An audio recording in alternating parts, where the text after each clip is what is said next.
Drugi slovenski forum inovacij. 17. in 18. januar, Cankarjev dom Ljubljana. Inovacije, izumi in novi poslovni modeli. Delavnice in okrogle mize, podjetniško svetovanje. Vstop prost. Več informacij na www.sfi.si.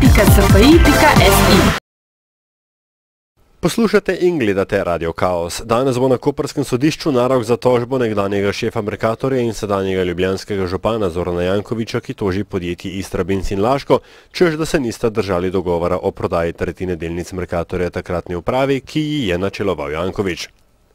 Ta je na včerajšnji novinarski konferenci dejal, da pri tožbi vztraja in zahteva, da obe družbi prodata delnice nekdanje uprave Mercatorja. Hkrati pa se je odzval na trditve predsednika uprave Pivovarne Laško Boška Šrota v intervjuju v sobotni prilogi Dela. Ta je opisal dogajanje o prevzemanju Mercatorja, predvsem dogovora med predsednikom vlade, njim, Igorjem Bavčarjem in Matjažem Gantarjem. A hkrati je dejal, da je vpliv na delo Janši najprej ponudil prav Janković v zameno za obstanek na Mercatorju. Janković odgovarja. Celotno dogajanje, malo prirejeno, ki ga podpisuje Boško Šrot v Mercatorju, potrjujem.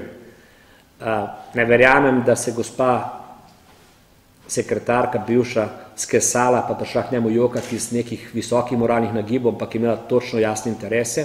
To se vidi tudi, da je izdala predsednika vlade, zato pravim, da reči izdavka. In drugič, to, da sem jaz ponudil kooperativno s Janezom Janši, je navadna laž. Janković tudi ni izbiral besed pred tem, kakšne bi morale biti takojšnje posledice nekdavnih razkritij. Glede na to, da je Boško Šrot izjavil, da je Janez Janša prodal delnice Mercatorja, o škodi, ki je nastala, jaz ne bom govoril, ker je bojo drugi ugotavljali. Mislim, da bi Janez Janša moral dati tako jasni znak, da ta trenutek morajo krivdno odstaviti nadzorni svet in upravo KAD-a in pa upravni odbor in upravo Soda. Sicer pa naj bi bil po opisanju nekaterih medijev na koperskem sodišču danes tudi že prvi poravnalni narok za Jankovićevo tožbo.